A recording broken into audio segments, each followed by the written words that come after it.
हमारे कुछ दोस्त जो कभी इधर हुआ करते थे, अब वो उधर चले गए हैं। उनके लिए चंद पंक्तियों से अपनी बात शुरू करूंगा कि कैसा ये हादसा है मेरी जिंदगी के साथ, कैसा ये हादसा है मेरी जिंदगी के साथ, मैं हूं किसी के साथ, मेरा दिल किसी के साथ। तो जो लोग उधर चले गए मान्यवर, उनका दिल हमारे साथ है, भले वो किसी के साथ हो। मान्यवर, इस बजट का बहुत ढोल पीटा जा रहा है कि बड़ा क्रांतिकारी, बड़ा अच्छा बजट, बड़ा विकसित भारत का बजट है। यह बजट क्या है मान्यवर? पूरे देश को पता चलना चाहिए कि भारत माता की सेना रक्षा के लिए जो बजट आता है, उस बजट में कटौती करने का काम किया गया। 9.6% से घटाकर 9.43% किया गया। भारत का अन्नदाता किसान जो अपने खून पसीने से देश को चलाने का काम करता है मान्यवर, उसका बजट, कृषि का बजट 3.2% से 20% से घटाकर 3.15% किया गया। स्वास्थ्य का बजट, हिंदुस्तान 144 करोड़ लोगों का देश है मान्यवर, लेकिन बड़े अफसोस के साथ कहना पड़ रहा है कि स्वास्थ्य का बजट 1.97% से घटाकर 1.85% किया गया। ट्रांसपोर्ट का बजट 11.48% से घटाकर 11.28% किया गया।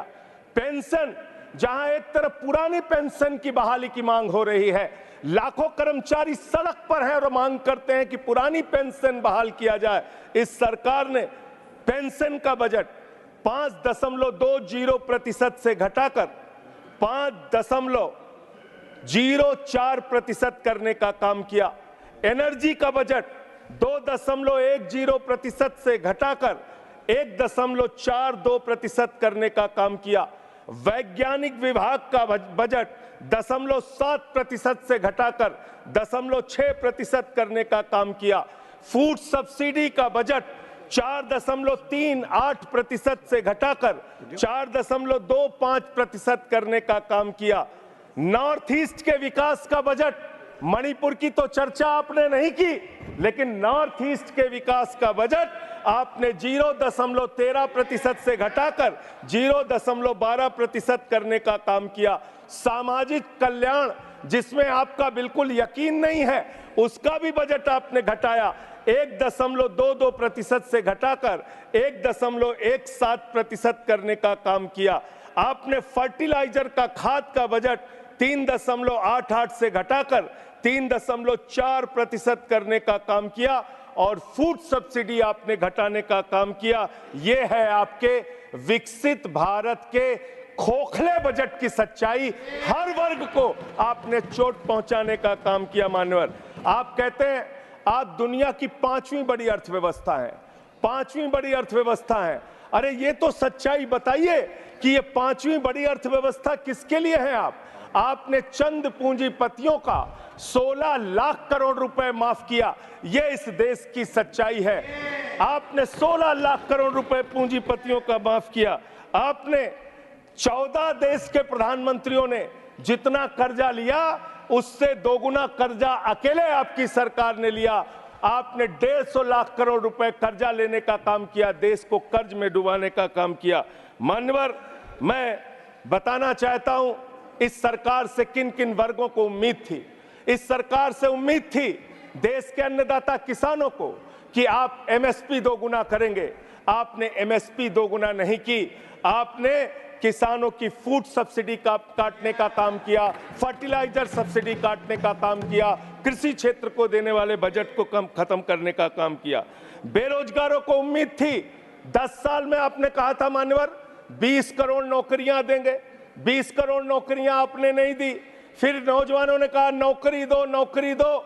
फिर आपने कहा पकौड़ा तल लो, पकौड़ा तल लो। फिर आपने कहा पान की दुकान लगा लो, पान की दुकान लगा लो। फिर आपने कहा 4 साल की नौकरी कर लो सेना में, 4 साल की नौकरी। मैं मान्यवर आपके माध्यम से भारत के प्रधानमंत्री से बड़ी विनम्रता पूर्वक पूछना चाहता हूं, देश के प्रधानमंत्री को 73 साल की उम्र में तीसरी बार प्रधानमंत्री बनना है, लेकिन किसान का बेटा नौजवान सेना में 4 साल की नौकरी करेगा, ये भेदभाव क्यों है? मैं पूछना चाहता हूं मान्यवर, आपके माध्यम से इस सरकार से जानना चाहता हूं, अगली योजना क्या आएगी आपकी? आप कह रहे हो इंटर्नशिप योजना, ट्रेनिंग योजना, 5,000 रुपए की ट्रेनिंग ले लो, 5,000 रुपए की ट्रेनिंग ले लो। मान्यवर 5,000 रुपए की ट्रेनिंग 500 बड़ी कंपनियों में आप देंगे, मुझे भारत की 100 कंपनियां आप बता दीजिए जिसमें एक कंपनी में आप 4,000 ट्रेनी रख सकते हैं। एक कंपनी बता दीजिए जिसमें आप 4,000 प्रशिक्षु आप रख सकते हैं ट्रेनिंग के तौर पे। ये भी आपका आंकड़ा सिर्फ एक जुमला है, इसके अलावा कुछ नहीं है।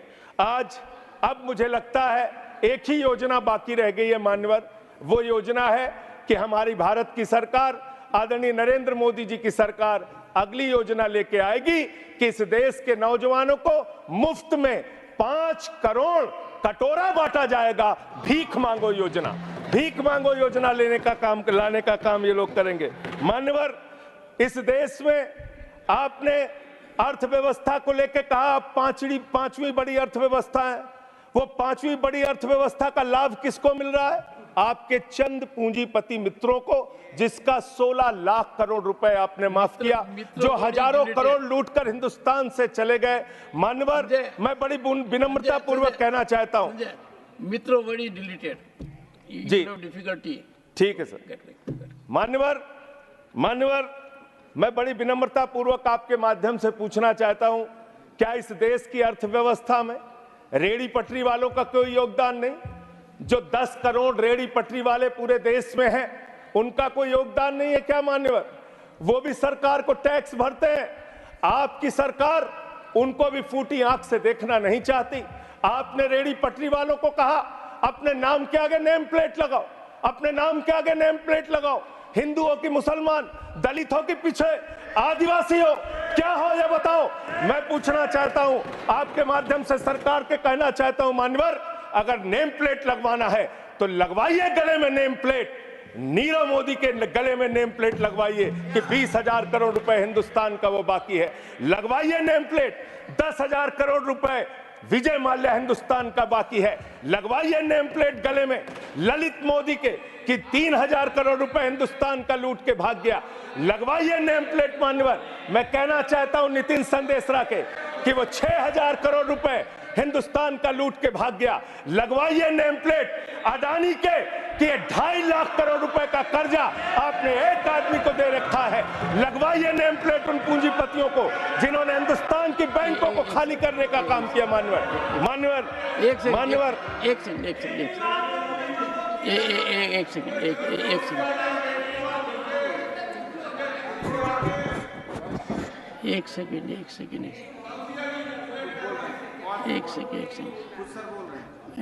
honorable member, and you are a senior person. Sanjay ji, you are a senior person.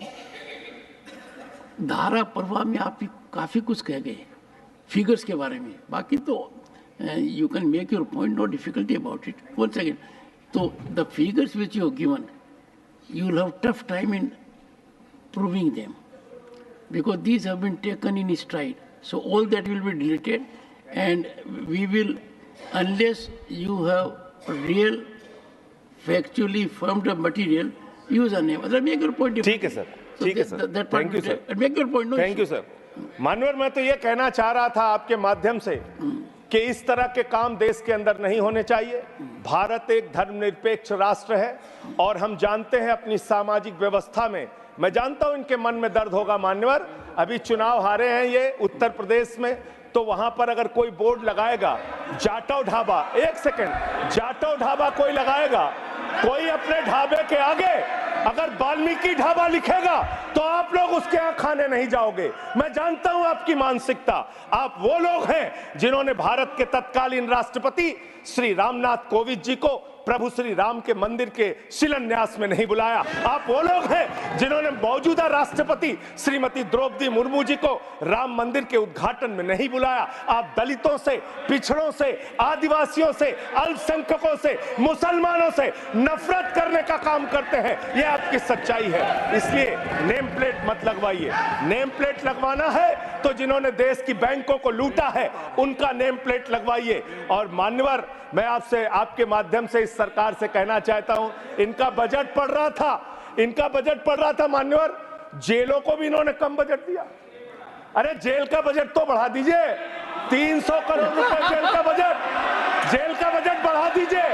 अरे अभी हमको जेल में भेजा है, कल तुमको जेल में आना है, तुम सबको जेल में आना है। जेल का बजट बढ़ा दो, जेलों को ठीक कर दो, अगला नंबर तुम्हारा है, तुम्हें जेल में आना है। इसलिए कम से कम जेलों को तो ठीक कर दो, अगला नंबर तुम्हारा।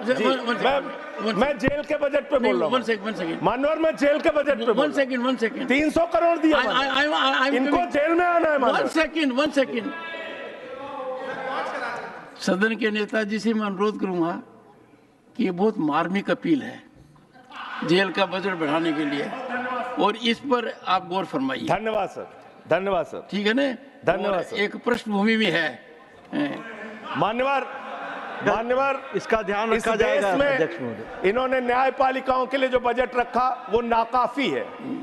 5 करोड़ केसेस पेंडिंग है इस देश के अंदर, और 6 लाख लोगों को पूरे देश में जेलों में रखा गया है, जिसमें करीब 76% अंडर ट्रायल है। इसका मतलब आपका मकसद न्याय दिलाना नहीं है, आपका मकसद किसी मामले की सच्चाई तक पहुंचना नहीं है, आपका मकसद है पकड़ पकड़ के एक एक व्यक्ति को जेल में डालना। आपने दिल्ली के मुख्यमंत्री को, जिनकी शुगर 36 बार 50 से नीचे जा चुकी है, आपने दिल्ली के मुख्यमंत्री को पकड़ के जेल में डाल दिया। नहीं मानवर, अब इनको बार बार मौका मत दीजिए, मुझे अपनी बात पूरी करने दीजिए। I am not yielding sir, I am not. आपने 2 बार काम हैबिट बना लिया इन्होंने सर। दिल्ली के मुख्यमंत्री को सर इन्होंने पकड़ के जेल में डाल के रखा, दिल्ली के शिक्षा मंत्री को इन्होंने 2 साल से जेल में रखा, दिल्ली के स्वास्थ्य मंत्री को इन्होंने 2 साल से जेल में रखा। आप एक एक विपक्ष के नेता को पकड़ पकड़ के जेल में डालते हैं। हेमंत सोरेन को मुख्यमंत्री को जेल में आपने रखा, संजय रावत को जेल में रखा, अनिल देशमुख को जेल में रखा, सबको पकड़ पकड़ के आप जेल में रखते हैं। बंगाल के 3 मंत्रियों को आपने पकड़ के जेल में रखा। आपका मकसद ट्रायल कराना नहीं, न्याय दिलाना नहीं, आपका मकसद हम लोगों को पकड़ के जेल में रखना है। जितना जेल में डालोगे, मैं आपसे कहना चाहता हूं, जितना जेल में डालोगे उतना गर्त में जाओगे। जिसने भी ये राजनीति की है उसका समापन हो गया है। अभी 240 पे पहुंचे हो, कल 24 पे पहुंचोगे, इसके बाद 2 पे भी आओगे। मैं तो 1-2 मिनट और मैं बस कह के अपनी बात खत्म करूंगा, मेरे टाइम में से उसको काट लीजिएगा। मान्यवर, भेदभाव की बात, सबसे भेदभाव इनको करना है। मुसलमानों से भेदभाव, सिखों से भेदभाव, ईसाइयों से भेदभाव, दलितों से भेदभाव, पिछड़ों से भेदभाव, और अब राज्यों से भेदभाव, राज्यों से भी भेदभाव, महिलाओं से भेदभाव, राज्यों से भेदभाव। क्या भेदभाव किया सर इन्होंने? 2,32,000 करोड़ रुपए, 2,32,000 करोड़ रुपए दिल्ली के लोगों ने सरकार के केंद्रीय खजाने में टैक्स के रूप में दिया, जीएसटी और इनकम टैक्स के रूप में। बदले में हमको कितना मिलता है? 0। 9 साल से आप दिल्ली को बजट नहीं देते। पंजाब के लोग, बस मेरे में से काट लीजिएगा सर, 1-2 मिनट काट लीजिए, पार्टी के उसमें से काट लीजिएगा। पंजाब के लिए सर, पंजाब का किसान अपना खून पसीना बहा के खेत में गेहूं पैदा करता है, धान पैदा करता है। आपने 8,000 करोड़ रुपए पंजाब के विकास का पैसा रोक रखा है, विपक्ष के राज्यों का पैसा आपने रोक रखा है। ये भेदभाव क्यों कर रहे हैं आप क्यों कर रहे हैं? आप लिखते हैं राज्यों के विकास से देश का विकास है, ये आप राज्यों का विकास कर रहे हैं। एक एक करके टारगेट करके विपक्षी राज्यों के साथ आपने भेदभाव करने का काम किया। और अंत में कोई मुझे कह रहा था सारे बजट कम किए, शिक्षा के बजट को भी आपने कम कर दिया। मैंने इन लोगों से कहा शिक्षा से इनका कोई लेना देना नहीं है, शिक्षा से इनका कोई लेना देना नहीं। मान्यवर, क्यों लेना देना नहीं है? क्योंकि दिल्ली विश्वविद्यालय में मनुस्मृति पढ़ाने जा रहे हैं ये लोग। मनुस्मृति पढ़ाएंगे कि दलितों के पिछड़ों के, जिनको आप शूद्र कहते हैं, आप शूद्र कहते हैं, अगर वो श्लोक सुन लेंगे तो उनके कान में पारा आप कैसे डालेंगे? ये पढ़ाई आप कराने जा रहे हैं दिल्ली विश्वविद्यालय में, ये पढ़ाई आप कराने जा रहे हैं। इसलिए मान्यवर, मैं आपसे यही कहना चाहता हूं, ये बजट हिंदुस्तान के किसान के खिलाफ है, ये बजट हिंदुस्तान के नौजवान के खिलाफ है, ये बजट हिंदुस्तान के व्यापारियों के खिलाफ है, ये बजट सिर्फ और सिर्फ मोदी जी के मित्रों के लिए बनाया गया है, मित्रों के लिए बनाया गया है, मित्रों के लिए बनाया गया है। The later part will not go on record. हाँ, honorable members.